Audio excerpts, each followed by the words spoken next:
자, 오늘은 우리가 재직 임명과 재직 수련회가 있는 날입니다. 여러분, 재직의 뜻이 무엇일까요? 한자로는 이제 이렇게 씁니다. 재직은 모든 제자에 직책, 직자를 써서 교회의 모든 직책 또는 직분을 말합니다. 그럼 여러분, 누가 재직일까요? 공식적으로 보면은요, 집사, 권사, 안수집사, 장로, 전도사, 목사 모두가 다 재직입니다. 그래서 오늘 이 직분을 가진 분들을 우리 길가의 교회가 다시 세우고 함께 헌신을 다짐하려고 합니다. 여러분, 이게 가장 기본적인 정의인데, 근데 여러분, 이렇게 하면 우리가 중요하고 근본적인 것을 놓칠 수가 있습니다. 뭐냐면 바로 그리스도인, 성도, 제자에 담겨 있는 의미를 우리는 놓칠 수가 있는 거예요.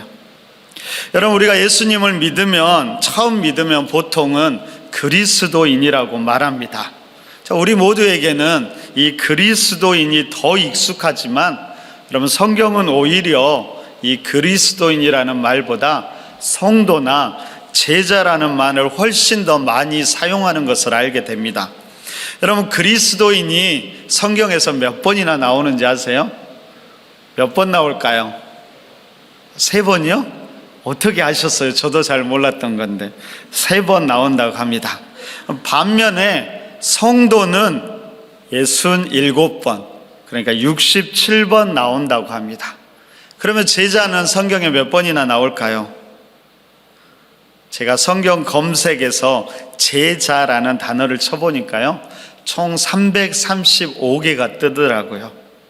근데 이 중에서는 제가 뜬 걸 읽어보니까 제자만 뜬 게 아니라 뭐 제자리에 있다 할 때 제자리 해도 뜨더라고요. 그래서 그런 것들을 다 빼면 제자라는 단어가 성경에서 총 몇 번 정도 나오는지 아세요? 바로 269번 정도 나온다고 합니다. 그러니까 그리스도인이라는 단어가 3번, 제자는 269번. 성경은 어디에 더 관심이 있을까요? 당연히 많이 쓴 제자에 더 관심이 있겠지요. 근데 여러분, 실제로는 다 같은 의미지요. 일반적으로 우리는 초신자를 성도, 그리스도인이라고 하고 헌신된 사람을 제자라고 말하는데요, 성경은 그렇지 않습니다. 원래 성도나 그리스도인이나 제자나 다 같은 의미였고요, 처음 믿을 때부터 성경은 그를 누구라고 말하냐면 제자라고 말합니다. 그리고 이 바탕 위에서 우리가 집사도, 권사도, 안수집사도, 장로도, 그리고 전도사도, 그리고 목사도 되는 것입니다. 그러니까 모든 그리스도인들은 모두가 성도고 제자라는 말이지요. 근데 여러분, 현대 교회는 은연중에 이 제자라는 말을 그렇게 사용하지 않습니다. 모든 그리스도인이 제자가 아니라 특별한 사람만 제자라는 단어를 쓰고 그렇게 제자가 된다고 생각하죠. 여러분, 더 심각한 것은 바로 재직이라는 의미에 분명히 이런 제자의 의미가 들어있는데 이런 의미는 전혀 생각하지 않고요, 그러면서 점차 이 재직의 의미가 다르게 변질되어 가는 걸 보게 됩니다. 여러분, 어떻게 이 재직의 의미가 변질되어 갈까요? 그것은 제자로서의 재직이 아니라 단지 직분 자체를 갖는 것, 더 나아가서 그래서 그 직분을 권력이나 어떤 특권으로 여기게 되는 것을 말합니다. 그러니까 분명히 직분자인데 그의 모습 속에는 전혀 제자의 모습이 보이지 않는 경우도 많이 있다라는 것이죠. 오늘 우리가 이 재직 임명과 재직 수련회를 가지면서 다시 회복해야 될 단어는 어쩌면은 재직이라는 단어보다 더 근본적인 성도 그리고 제자라는 말을 우리가 다시 회복해야 할 것입니다. 여러분, 모든 믿음의 사람들은 거룩한 성도이고 제자들입니다. 마찬가지로 재직들 또한 거룩한 성도이고 주님의 제자라는 사실을 잊지 말아야 합니다. 바로 이 성도와 제자의 단어와 의미가 우리 길가의 교회 모든 성도들과 재직들에게 다시 한번 회복되기를 간절히 바랍니다. 여러분, 그런 기대와 소망으로 여러분들에게 묻고 싶습니다. 여러분들은 거룩한 성도들이십니까? 아니십니까? 아멘으로 화답해 주시면 감사하겠습니다. 여러분들은 거룩한 성도입니까? 아멘입니다. 여러분들은 제자들입니까? 아멘. 그렇습니다. 꼭 이 거룩한 성도와 제자라는 이 단어와 의미가 다시 한번 우리 모두의 가슴에 새겨질 수 있기를 바랍니다. 그러면 여러분, 이 제자란 어떤 사람을 말할까요? 어떤 사람이 그 사람의 모습에서 보일 때 우리는 그를 참된 제자라고 말할 수 있을까요? 여러분, 오늘 본문에 나오는 베드로의 모습을 통해 우리가 제자의 의미를 다시 한번 생각해 볼 수 있었으면 좋겠습니다. 여러분, 베드로도 참 유명한 성경 인물 중에 한 명이지요. 베드로는 안드레의 형제였고요, 12 제자들의 리더이기도 했습니다. 그런데 여러분, 베드로에게는 참 아픈 기억이 있었지요. 그것은 바로 예수님께서 십자가에 달리실 때 3번이나 부인했던 경험이었습니다. 죽어도 부인하지 않겠다고 결심하고 결단했지만 채 하루도 지나기 전에, 아니 몇 시간도 안 돼서 그는 예수님을 3번이나 부인하고 말았습니다. 그럼 부활하신 예수님께서 그런 베드로를 그냥 내버려 두지 않고 다시 회복하기 원하셨습니다. 그래서 베드로를 만나서 베드로에게 이렇게 묻지요. 요한의 아들 시몬아, 내가 나를 사랑하느냐? 그럼 베드로에게 이 질문을 한 번만이 아니라 3번을 계속해서 묻고 대답하게 하셨습니다. 왜 그러셨을까요? 베드로가 3번 부인한 것을 다시 온전하게 예수님은 회복시키기를 원하셨던 것입니다. 근데 여러분, 이 회복은 단지 감정적인 회복만이 아니었습니다. 이 회복에는 목적이 있었는데요, 그것은 다시 사명을 감당하게 하는 것이었습니다. 그래서 예수님은 베드로가 그 질문을 할 때마다 뭐라고 대답하셨냐면, 내 양을 먹이라, 내 양을 치라, 내 양을 먹이라, 그렇게 말씀하시면서 다시 베드로에게 사명을 주셨던 것입니다.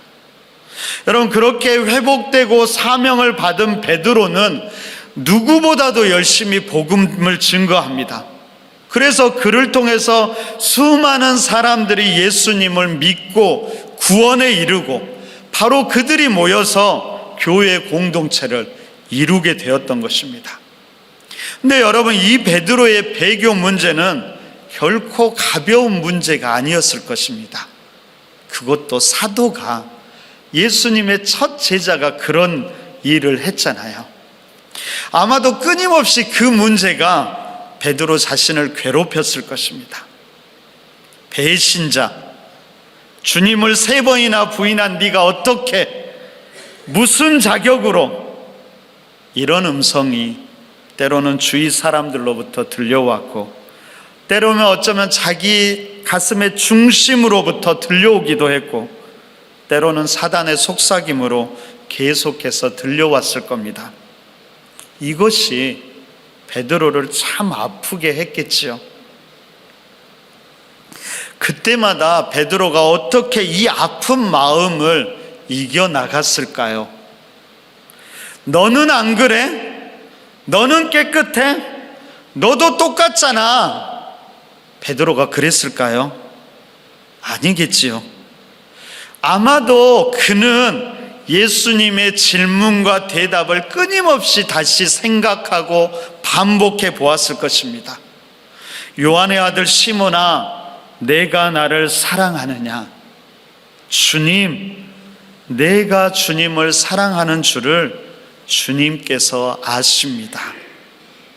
이 고백, 이 질문과 고백을 끊임없이 다시 하면서 그는 흔들리는 마음을 다시 붙잡고 한편으로는 주님을 배반한 자로 인정하지만 또 한편으로는 정말 주님을 사랑하는 자로 자기에게 주어진 사명을 최선으로 감당했을 것입니다. 이것을 너무나 잘 알았던 예수님은 베드로에게 능력에 대해서 묻지 않았고요, 다른 어떤 조건에 대해서도 묻지 않았습니다. 오직 한 가지 질문만 하셨죠. 내가 나를 사랑하느냐? 그 질문을 3번이나 물으셨던 것입니다. 여러분, 이렇게 보면 사랑과 사명이라는 것이 어쩌면 동전의 양면처럼 연결되어 있다는 것을 다시 한번 깨닫게 됩니다. 그럼 예수님을 사랑하는 자가 사명을 감당하게 되고요, 기꺼이 사명을 감당하는 자가 예수님을 사랑하는 자입니다. 사랑이 없이 사명만 감당할 수 없습니다. 그럼 처음에는 그런 사람들이 잘하다가도 언젠가는 낙심하고 포기하게 될 것입니다. 하지만 그 중심에 주님을 향한 사랑이 있다라면 끊임없이 변화하는 환경 속에서도 내가 예상하지 못한 일이 나에게 다가올지라도 끝까지 인내하며 사명을 감당하게 될 것입니다. 여러분, 사랑에는 바로 그런 힘이 있습니다. 여러분, 그러면 사랑이 뭘까요? 여러분, 성경이 말하는 사랑이란 과연 무엇일까요? 옛날 유행가는 이렇게 이야기합니다. 사랑이 무엇냐고 물으신다면, 그 다음 뭐예요? 다들 잘 알고 계시네요. 눈물의 씨앗이라고 말하겠어요. 그렇죠. 여러분, 사랑이 이 노래 가사처럼 눈물의 씨앗일까요? 그럴 수도 있겠죠.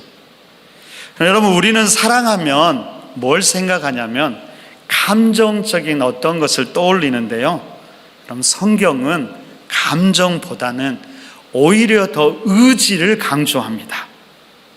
여러분, 성경의 가장 대표적인 사랑장이 고린도전서 13장입니다. 거기에서는 사랑을 이렇게 이야기합니다. 우리 함께 4절부터 7절까지 한 절씩 교독해 보도록 하겠습니다. 제가 4절 읽고 여러분들이 5절 읽겠습니다. 사랑은 오래 참고, 사랑은 온유하며 시기하지 아니하며, 사랑은 자랑하지 아니하며, 교만하지 아니하며, 내 행하지 아니하며, 악한 것을 생각하지 아니하며, 불의를 기뻐하지 아니하며, 진리와 함께 기뻐하고, 모든 것을 참으며, 모든 것을 믿으며, 모든 것을 바라며, 모든 것을 견디느니라. 고린도전서가 사랑을 말하면서 제일 먼저 이야기하는 게 뭐였을까요? 바로 오래 참음이라고 이야기합니다. 여러분, 사랑은 단순히 감정이 아니라 의지지요. 그리고 고린도전서가 오래 참음 이후에서 계속 이야기하는 것도 이렇습니다. 온유하며 시기하지 않고, 자랑하지 않고, 교만하지 않고, 무례히 행하지 않고, 자기의 유익을 구하지 않고, 성내지 않고, 악한 것을 생각하지 않고, 모든 불의를 기뻐하지 않고, 진리와 함께 기뻐하고, 모든 것을 참으며 모든 것을 견디는 것, 바로 그것이 사랑이라고 이야기합니다. 여러분, 이것은 단순한 감정이 아니지요. 오히려 우리 안에 있는 강한 의지입니다. 그럼 하나님의 사랑, 예수님의 사랑도 한번 생각해 보십시오. 하나님과 예수 그리스도가 감당하신 사랑도 감정이 아니라 의지적인 사랑이었습니다.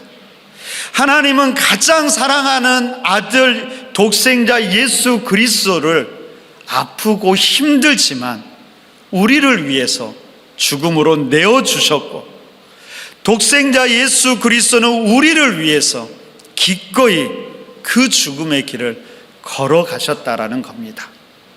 여러분, 이것이 감정만으로 가능할까요? 아니지요. 힘들지만 의지를 들여서 본인의 가장 소중한 독생자와 생명을 내어놓았던 것입니다. 바로 그 의지적인 사랑, 그리고 그 사랑 안에 담겨 있는 아픔을 우리가 볼 수 있기를 바랍니다. 그리고 우리 또한 그렇게 이 땅과 생명들을, 그리고 몸된 교회를 사랑할 수 있기를 바랍니다. 여러분, 오늘 본문 사도행전 3장을 보십시오. 베드로와 요한은 바로 며칠 전 오순절날에 강력한 성령의 임재를 경험합니다. 그들은 그 성령의 특별한 경험을 그냥 단순하게 이례적인 사건으로 끝내지 않았습니다. 오늘 1절에 보면 이렇게 기록되어 있죠. 제9시 기도 시간에 베드로와 요한이 성전에 올라갈새. 여러분, 이 9시 기도 시간은 정기적인 기도 시간이었습니다. 그들은 과거의 경험에만 머무르지 않고 그것을 다시 정기적이고 일상적인 기도로 연결시키고 있던 것입니다. 여러분, 이것이 쉬운 것 같지만 실제로 해보면 그렇게 쉽지 않습니다. 많은 사람들은 한번 은혜를 받으면요, 그 은혜에만 머무르려고 합니다. 그러다 시간이 지나면은 뜨거웠던 성령의 역사도, 감정도 가물가물해지고 단지 생명력이 없는 기억으로만 남게 됐죠. 그런데 오늘 베드로와 요한은 그러지 않았습니다. 그 특별한 체험을 본인들의 일상과 정기적인 신앙활동으로 연결시키면서 그 특별한 역사를 계속해서 삶 가운데 경험하기를 원했던 것입니다. 이게 너무 중요하지요. 근데 여러분, 그것도 중요하지만 그것만으로도 충분하지가 않습니다. 하나님의 특별한 역사를 우리의 일상 속에서 경험하기 위해서 더 필요한 것이 있는데, 그것은 오늘 본문 4절에 보니까요, 주목하여라고 말하고 7절에서는 손을 잡아 일으켜 주니라고 말하고 있습니다. 한번 따라해 보시겠어요? 주목하여 손을 잡아 일으켜 주니. 바로 이것이 구체적인 사랑 표현이지요. 여러분, 단순한 감정적인 것이 아니라 의지적인 사랑입니다. 일상적인 기도에 이런 관심과 수고, 의지적인 사랑이 더해질 때 하나님의 역사와 기적이 바로 그곳 가운데 일어나게 될 것입니다. 근데 여러분, 주의해야 될 것은 이것이 의지적인 사랑이라고 해서 단순히 인간적인 의지라고 생각해서는 안 됩니다. 이 의지는 철저히 성령님께서 주시는 힘과 의지이고 하나님과 예수님의 사랑으로부터 비롯된 의지라는 것을 기억해야 됩니다. 그래서 오늘 베드로와 요한은 나면서 못 걷게 된 그를 보면서 이렇게 선포하지요. 우리 6절을 함께 읽어보도록 하겠습니다. 함께 읽습니다. 자, 시작.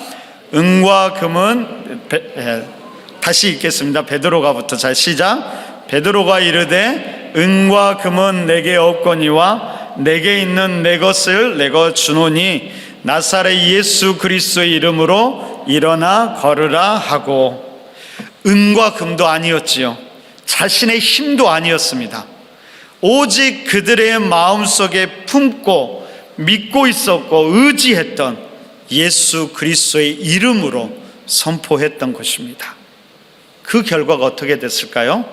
우리 8절도 함께 읽어보도록 하겠습니다. 함께 읽습니다. 자, 시작. 뛰어서서 걸으며 그들과 함께 성전으로 들어가면서 걷기도 하고 뛰기도 하며 하나님을 찬송하니. 나면서부터 못 걷게 되니가 이제는 걷기도 하고 뛰기도 하며 하나님을 찬송하게 되지요. 생명이 다시 회복되고 살아난 것입니다. 바로 이런 역사가 우리 길가의 교회 안에, 우리 길가의 교회를 통해서 일어날 수 있기를 간절히 바랍니다. 여러분, 복음서 전체를 통해서 보여주었던 예수님의 모습을 생각해 보시고요, 사도행전을 통해서 볼 수 있던 사도들의 모습을 생각해 보십시오. 예수님과 사도는 한 사람 한 사람에게 관심을 가졌고 그들을 위한 수고를 아끼지 않는 사랑을 베풀었습니다. 바로 그 사랑으로 예수 공동체는 생명을 가진 특별한 공동체가 되었습니다. 반면에 당시 유대교는요, 하나님을 분명히 알고 믿었지만 현실 속에서는 점점 힘과 생명력을 잃어가게 됩니다. 그 이유가 무엇이고 차이가 무엇이었을까요? 바로 오늘 본문의 표현대로 말씀드리면, 한마디로 말씀드리면 의지적인 사랑의 차이였다고 말할 수 있습니다. 여러분, 오늘 본문에서 나면서부터 못 걷는 이가 바로 미문이라는 성전문 바로 앞에서 구걸하고 있었습니다. 하루가 아니었을 겁니다. 날마다 성전 앞 그곳에 앉아 있었습니다. 아마도 그동안 성전에서는 수많은 제사들, 종교적인 행위들이 행해졌겠지요. 하지만 어느 누구도 그에게 관심을 갖지 않고 오직 종교적인 활동에만 열심을 낼 뿐이었습니다. 오히려 그를 향해서 죄인이라고 정죄하면서 자신들의 거룩함을 지키기 위해 그를 멀리 했을 것입니다. 그런데 아이러니하게도 그 종교가 더 거룩해지는 것이 아니라 오히려 생명력을 잃어가게 됩니다. 그리고 어느새 생명을 살리는 종교가 아니라 점차 생명을 죽이는 율법적인 종교가 되어버린 것이죠. 여러분, 우리 또한 그렇습니다. 한 사람에 대한 관심과 사랑을 잃어가고 우리가 자꾸 다른 것에만 관심을 가진다면 우리도 우리 안에 있었던 예수의 생명을 잃어가게 될 것입니다. 간절히 바라고 기도하기는 길가의 교회와 길가의 교회 성도들이 이 예수의 생명을 절대 잊지 않기를 바랍니다. 그러기 위해서 어떻게 해야 될까요? 우리에게 필요한 것이 뭘까요? 특별한 영적 경험이 필요할까요? 네, 필요합니다. 그렇지만 그것만으로는 충분하지 않습니다. 그 특별한 영적인 경험을 우리의 일상의 기도와 말씀으로 연결되어야 합니다. 중요하지요. 그런데 그것만으로도 충분하지 않습니다. 여기에 한 가지가 더 필요한데요, 바로 우리들의 의지적인 사랑이 필요합니다. 생명을 주목해서 보아야 하고 그 연약한 생명의 손을 잡아 일으켜 주어야 합니다.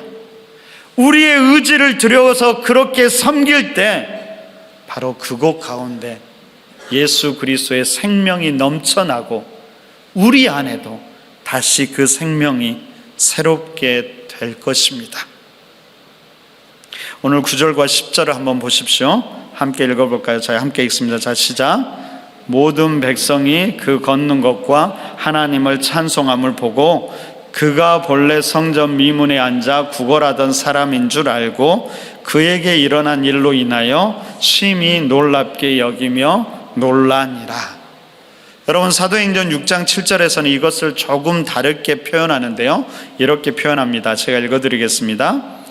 하나님의 말씀이 점점 왕성하여 예루살렘에 있는 제자의 수가 더 심히 많아지고 허다한 제사장의 무리도 이 도에 복종하니라.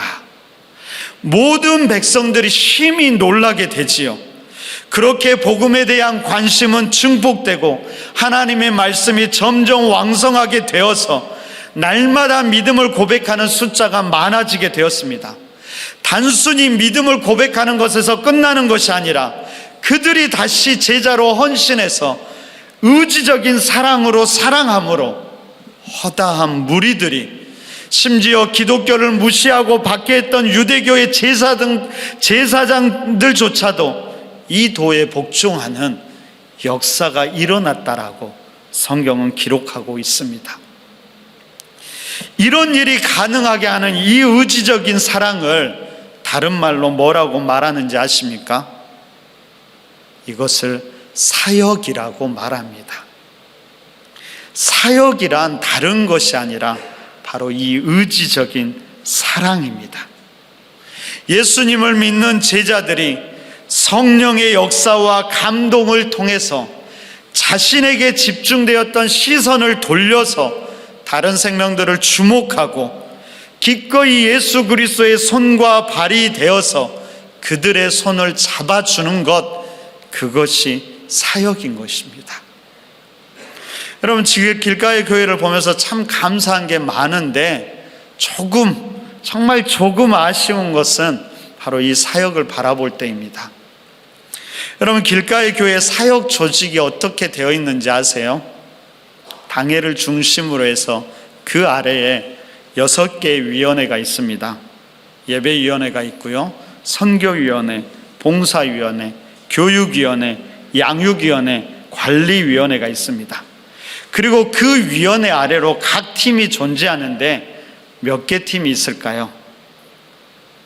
원래는 예전에는 27개였는데 우리 영유아가 유치부하고 통합되면서 26개가 되었습니다. 물론 여러분, 그 외에도 기관과 자치회로 장로회가 있고 권사회가 있지요. 아직 우리 길가의 교회는 여전도회와 남선교회 그리고 안수집사회가 아직은 없습니다. 이것이 길가의 교회의 가장 기본적인 구조입니다. 여러분, 오늘 주보 안에 간지가 들어있습니다. 한번 간지를 한번 보시겠어요? 거기에 길가교회 전체 사역팀이 들어가 있습니다. 근데 가만히 보고 있으면 조금은 문제가 있는데 그것이 뭔지 아시겠어요? 우리 길가교회 사역팀에 정말 조그만 문제가 있는데 그게 무엇일까요? 그것은 바로 팀장과 부팀장은 있는데 그 안에 팀원들이 많지 않다라는 것입니다. 물론 오늘 여러 가지 여건상 기록하지 않았지만요, 심지어 팀원이 없는 팀들도 많이 있습니다. 물론 우리 교회 팀장님들과 우리 부팀장님들이요, 능력이 아주 뛰어납니다. 그래서 모든 일들이 무리 없이 잘 진행되곤 합니다. 그렇지만 여러분, 그것을 건강하다고 말할 수 있을까요? 여러분, 만약에 여러분들의 이름이 그 안에 없다라면 다시 한번 생각해 보셔야 됩니다. 함께함이 있어야 되고요, 함께 주목하고 함께 수고함이 있어야 합니다. 그때 교회 공동체는 건강해지고 예수님의 생명이 그 교회 공동체를 통해서 드러나게 되는 것입니다. 여러분, 우리가 어떤 사람이라고요? 그리스도인, 성도, 제자, 재직, 어떤 이름으로 불려도 좋습니다. 어떤 이름으로 불리든지 우리가 피할 수 없는 것이 바로 사역입니다. 예수님을 믿지 않는 그런 믿음의 사람이 존재할 수 있을까요? 없겠지요. 마찬가지로 사역하지 않는 믿음의 사람이란 있을 수 없는 것입니다. 모든 믿음의 사람들은 예수님의 손과 발이 되어서 사역에 동참해야 합니다. 목사님, 이 26개는 제가 하고 싶은 것이 없어요. 저는 다른 걸로 섬기고 싶어요. 괜찮습니다. 여기에 없으면 여러분이 하고 싶은 것, 할 수 있는 것을 적으시면 됩니다. 그러면 교회가 그것을 사역으로 만들어 드리고 지원해 드리겠습니다. 여러분, 지난주부터 우리 배드민턴 모임의 광고가 이렇게 나아갔습니다. 제가 꼭 가보고 싶었는데 다른 일 때문에 제가 가지 못했습니다. 그럼 그것도 사역이 될 수 있습니다. 사역의 핵심이 한 생명에 대한 관심이니까요, 운동하면서 그 한 생명에 대한 관심을 거기에 담으면 되는 것입니다. 그럼 제가 일부 예배 때 이쪽 계단으로 올라올 수도 있는데 제가 일부러 여러분 오는 길로 돌아서 옵니다. 왜 이 길로 올까요? 이 길로 오면서 우리 주차 봉사하시는 장로님들도 보고요, 또 이 길로 오면서 우리 신길자 권사님도 보기도 합니다. 아침이 되면 오늘은 또 한복을 입고 오셨더라고요. 우리 신 권사님이 얼마나 힘있는 목소리로 인사하고 주보를 나누어 주는지 그 목소리를 들으면 제가 힘이 납니다. 그것도 귀한 사역입니다. 지난번에 제주도에 가셔서 그 목소리를 못 들으니까요, 제가 힘이 좀 없었습니다. 어떤 교회를 보니까 여러분 여기에 수많은 전등들이 있잖아요. 다 하나씩 자기가 책임을 지더라고요. 이 전등은 제가 책임지겠습니다. 이 전등은 날마다 교회 와서 제가 이 전등을 보고 고장나면 제가 사서 갈겠습니다. 그렇게 하더라고요. 그것도 귀한 사역입니다. 매일 새벽에 기도의 자리를 지키는 것, 새벽기도 헌신자로 귀하게 섬기는 사역이고요. 매 주일 몇십 분 일찍 와서 예배를 위해서 기도하는 것, 그것도 너무나 귀한 사역입니다. 다만 그냥 내키는 대로 불규칙적으로 상황이 될 때만 하지 말고 주님을 사랑하는 마음으로, 몸된 교회를 섬기는 마음으로, 생명을 사랑하는 마음으로 우리의 의지를 들어서 그렇게 할 때 그것이 사역이 되는 것입니다. 뭘 하는지 모르겠다고요? 목회자실로 오십시오. 얼마나 일이 많은지 우리 부목사님들 바빠서요, 언제든 일을 드릴 수 있습니다. 그것도 귀한 사역이 될 겁니다. 나는 몸이 아프고 병이 있어서 안 된다고요? 아니요. 몸이 아프고 병들어도 사역을 할 수 있습니다. 기도할 수 있잖아요. 나와 같이 아픈 이들을 위해 누가 제일 간절하게 기도할 수 있을까요? 같이 아프신 분이죠. 교회에 못 나와서 집에서 해야 되면 그렇게 하셔도 됩니다. 누구라도 예외 없이 주님을 믿는 사람은 사역을 감당하셔야 합니다. 이렇게 말씀을 전하는데도 사역을 안 하면 어떻게 해야 할까요? 포기할까요? 길가의 교회에서 나가라고 할까요?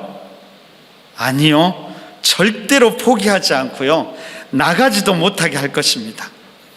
다른 데로 이사갈 예정이라고요? 상관없습니다. 한번 길가의 교회 성도는 영원한 길가의 교회의 성도로 여길 것입니다.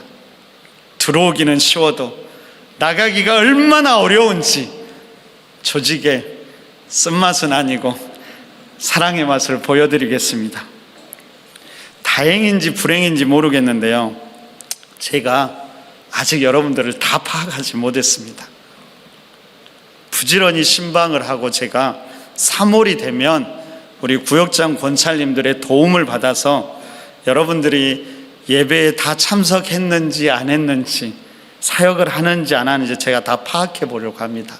그래서 예배에 주일에 안 보이면요, 제가 여러분들에게 전화할 겁니다.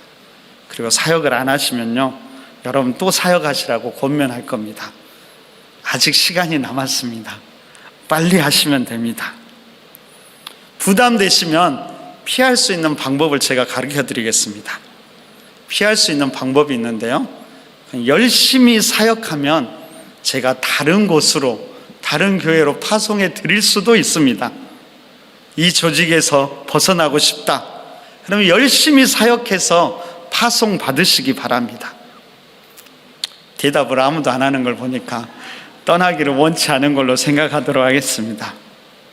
여러분, 오늘 우리가 재직을 세우고 재직 수련회를 합니다. 우리 길가의 교회 모든 성도들에게 단순히 재직의 의미를 넘어서 이 제자와 사역의 의미가 다시 한번 새롭게 다가올 수 있기를 바랍니다. 그래서 우리 길가의 교회 모든 성도들이 이름만 가진 명목상의 그리스도인 직분자가 되지 않고 주님의 심장을 가지고 주님의 손과 발이 되는 그런 제자가 되고 직분자들이 되시기를 간절히 바랍니다. 한번 따라해 볼까요? 나는 제자입니다. 예수님을 믿는 제자입니다. 예수님과 함께 사역하는 제자입니다. 내 안에 예수님의 생명이 있습니다. 주목하고 손을 잡아줌으로 그 생명을 전하겠습니다. 그렇게 결단하고 그 거룩한 걸음을 걷는 여러분들에게 예수님의 생명이 넘쳐나고, 그런 여러분들을 통해서 몸된 길가의 교회 가운데 예수님의 생명이 넘쳐나길 바랍니다. 더 나아가서 우리 교회와 여러분들을 통해서 이 땅 가운데 예수님의 생명이 곳곳에 넘쳐나기를 간절히 바랍니다. 마지막으로 우리 한국 선교 초창기에 복음을 전했던 언더우드 선교사님께서 처음 이 땅을 바라보면서 드린 기도문이 있는데요, 우리 반주자님이 반주해 주실 때 그 한번 기도문을 우리가 들어보면서 다시 한번 우리의 마음에 결단해 보았으면 좋겠습니다. 한번 눈을 감고 하나님 조용히 이 기도문을 한번 들어보시기를 바랍니다. 주님, 지금은 아무것도 보이지 않습니다. 메마르고 가난한 이곳 조선 땅, 나무 한 그루 시원하게 자라오르지 못하고 있는 이 땅에 저희들을 옮겨와 심으셨습니다. 그 넓고 넓은 태평양을 어떻게 건너왔는지 그 사실 자체가 기적입니다. 지금은 아무것도 보이지 않습니다. 보이는 것은 그저 고집스럽게 얼룩진 어둠뿐, 어둠과 가난과 안습에 묶여있는 조선 사람뿐입니다. 그들은 왜 묶여있는지도 고통이라는 것도 모르고 있습니다. 고통을 고통인 줄 모르는 자에게 고통을 벗겨주겠다고 하면 의심부터 하고 화를 냅니다. 조선 남자들의 속셈이 보이지 않습니다. 이 나라 조정의 내심도 보이질 않습니다. 가마를 타고 다니는 여자들을 영영 볼 기회가 없으면 어쩌나 합니다. 조선의 마음이 전혀 보이지 않습니다. 그리고 저희가 해야 할 일이 전혀 보이지 않습니다. 그러나 주님, 순종하겠습니다. 겸손하게 순종할 때 주께서 일을 시작하시고 그 하시는 일을 영적인 눈으로 볼 수 있는 날이 있을 줄 믿나이다. 믿음은 바라는 것들의 실상이요 보이지 못하는 것들의 증거니라고 하신 말씀을 따라 조선의 믿음의 앞날을 볼 수 있게 될 것을 분명 믿습니다. 지금은 우리가 황무지 위에 맨손으로 서 있는 것 같사오나, 지금은 우리가 서양 귀신이라고 손가락질 받고 있사오나, 그들이 우리 영혼과 하나인 것을 깨닫고 하늘나라의 한 백성, 한 자녀임을 알고 눈물로 기뻐할 날이 있음을 믿나이다. 지금은 예배드릴 예배당도 없고 학교도 없고 그저 모든 사람들로부터 경계의 의심과 멸시와 천대함이 가득한 곳이지만 이곳이 머지않아 은총의 땅이 되리라는 것을 믿습니다. 주여, 오직 제 믿음을 붙잡아 주소서. 아멘. 여러분, 이런 믿음과 소망으로 우리 함께 결단하면서 찬양하기 원합니다.